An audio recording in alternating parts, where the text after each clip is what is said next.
Hi, folks. It's February 26, 2026. I'm Charles Carreon, and I am here to deliver the verdict. Today, we're going to be talking about the encounter between Tucker Carlson and Mike Huckabee in the diplomatic center in the Tel Aviv airport. And Tucker's presentation of it starts out with his loud complaints about the thuggery of the intelligence agents there at the airport who made him and his staff miserable and basically threatened them with not being able to leave the country and interrogated them at length about the very interview that they had conducted. Really isn't free press there, that's for sure. And Tucker put Mike Huckabee on the hotspot several times. I think the first question that he landed with was, will you ask Israel to stop sheltering pedophiles, indicted fugitives, and sex criminals who flee the United States and take refuge in the state of Israel, from which they apparently have no fear of being extradited. And so he just point blank said, you're willing to go and talk to your friends here in the Israeli government and ask them to return some of these sex criminals. And his response was, and he looks very patriarchal now. He grew a nice little gray rug on his face. And so he's got he looks like he's kind of thinking of himself as a patriarch here. And then when you hear him, there's no question about it. And so he was completely unhelpful. He basically said, no, I wouldn't do that. I don't have any objection to it. Sure, fine, just send them all back on, but adopting no personal interest, showing no compassion for the fact that these are people who have victims in the United States who are waiting for justice. And he's really good. Huckabee's really good at claiming not to know stuff. He just does it with this manner that's like, I can't know everything. And, I just don't happen to know that. But Tucker's all prepared with the facts and feeds them to him and tells him the one about the Israeli diplomatic corps guy or at any rate, important guy in Vegas. He goes and commits some kind of sex crime. At least he's indicted for it. And then he flees to Israel, and Tucker gives him all the details. It was all in the news. I mean, many of us read it. You probably did. But not Huckabee, and you just can't get Huckabee to rise to debate. Nope, don't know anything about that. Can't express an opinion about something if I can't verify the facts myself. He had very lawyerly dodged. He deploys again and again. And basically then he says, yeah, it's up to the Department of Justice. It's like apparently he hasn't heard that Pam Bondi is protecting dozens, maybe hundreds of identified sex criminals who are known to her and Kash Patel through the Epstein files. And, it's like he's completely naive about what this Department of Justice is doing. He's like, ambassador, leave it to the DOJ. Then Tucker asked him about the 200 dead journalists, that have been killed by the Israel Defense Forces, the IDF. I think of them as the Einsatzgruppen, because the Einsatzgruppen was the particular Nazis who were charged with exterminating Jews in Eastern Europe. And, they seem to have adopted the same policies, seem to have adopted the exact same tactics. IDF clearly is an army seeking to exterminate. Many of us expect that they will resume that effort and pursue it in alternative forms. But in any event, when asked about the 200 dead journalists, Huckabee's response, that they weren't really all journalists, that lots of them were Hezbollah terrorists, and that was shown and proven. And I just really have a hard time now, and just intuitively, just put myself, if you were a terrorist, right? They might even know your face, would you go out there on the front lines and wear a press pass, or would you rather do what they usually do, which is hide in the shadows and shoot from secrecy and retreat back into the tunnels? I thought that was the methodology for terrorism. I didn't think hanging a press pass around yourself and standing right out there where the snipers are plugging away. That just doesn't seem like a terrorist tactic to me. What's the point? But he took that line. And of course, we know that's just a talking point that is put out by the Netanyahu government and is just a lie. they're real journalists. They're really being killed. Totally dodged the question. Didn't even answer it effectively. Then he asked him why he sought clemency for and I'm not even going to remember this guy's name, the most famous spy for Israel who gave away precious military secrets and was indicted and was serving, I believe, a life sentence, certainly longer than he did serve because his pals, including Mike Huckabee, went to bat for him and asked that he be given clemency. But when asked about this, it's like, hey, I'd been in prison a long time. I figured things were better for him. It's like, and then Huckabee met with him in the Israeli embassy, met with him twice and met with him. And he's like, oh, yeah, because his wife died, says Huckabee. His wife died. And, I said, I expressed my condolences. And then he asked if he could meet me personally to express his thanks. So we just had an official visit at the embassy and nothing secret about that because, the embassy's a public place. There's Marines everywhere. It's just porous. What happens in the embassy is known to all. Now, Carlson didn't confront him on the absurdity of that and the fact that secret meetings are held at the embassy all the time and that the CIA often operates out of the embassy and has its own office there. And certainly what they are doing is not known to the public. Tucker asked him if he'd what his opinion was about the IDF killing children, and he was very specific, 14-year-old boy.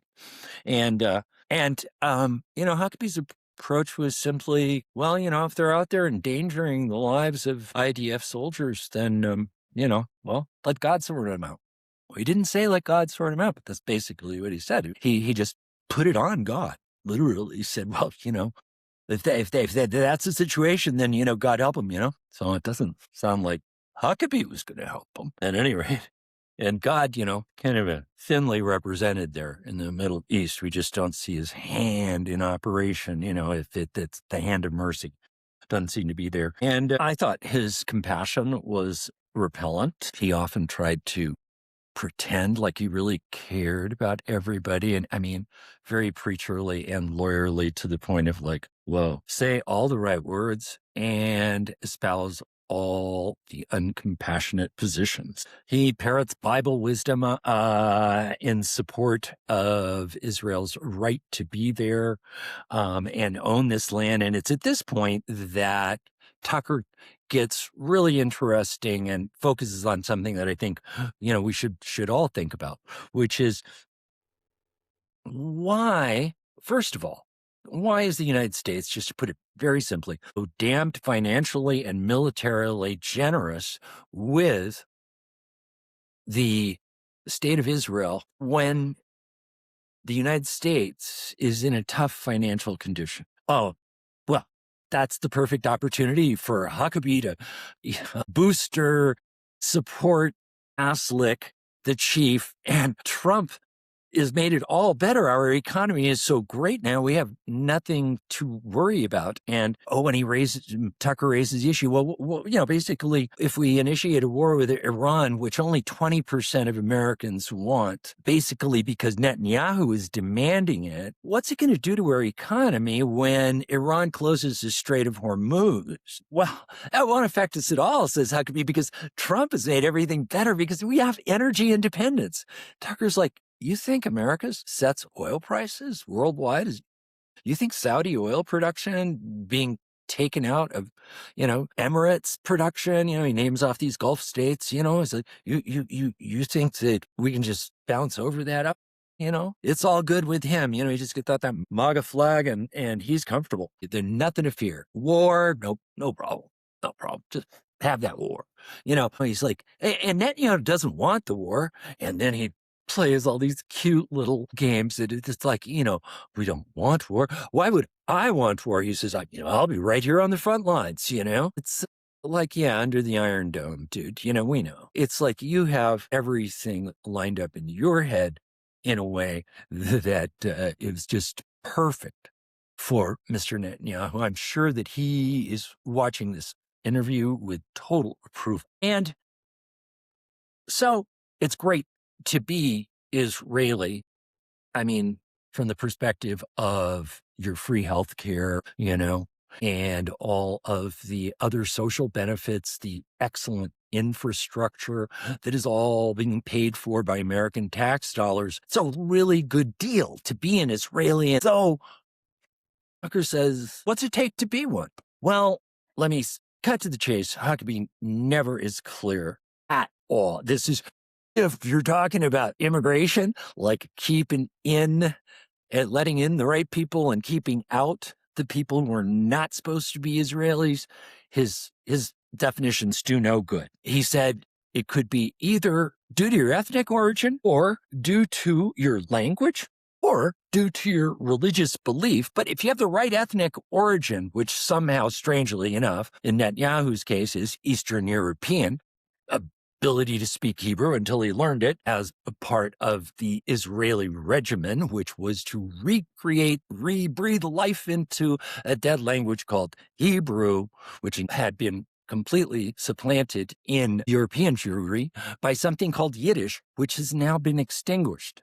So the linguistic connection is non-existent. It's like really just been created after the fact as part of dressing up the state of Israel as historically entitled to the land that it is actively stealing. And of course, we know that, in the latter part of the interview, I mean, everybody's heard it, it's the big headline, is that Huckabee would be just fine with Egypt taking over all of the land that is designated in the Bible as having been theirs, a rank absurdity. And he just goes along with it. So we know that being Israeli and being the nation of Israel, from his point of view, is the most advantaged citizenship and nation that you could have. And there's no definition for how you get to be an Israeli that really makes any sense at all. And there's nothing that legitimizes Israel as a nation except for the fact that the United Nations in Declaration 42, I believe it was, forgive me if I'm wrong, but in any event, in a declaration made by what? The major powers who won the war against Germany and Japan.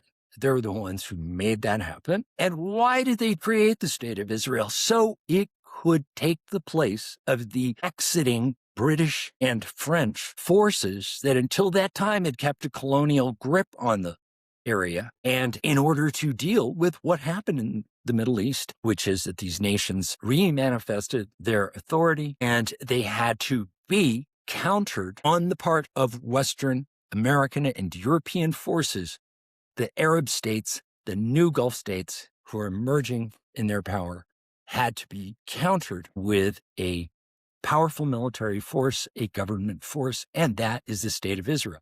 And whether that was the intention from the very beginning or just evolved into the strategy, I could not tell you.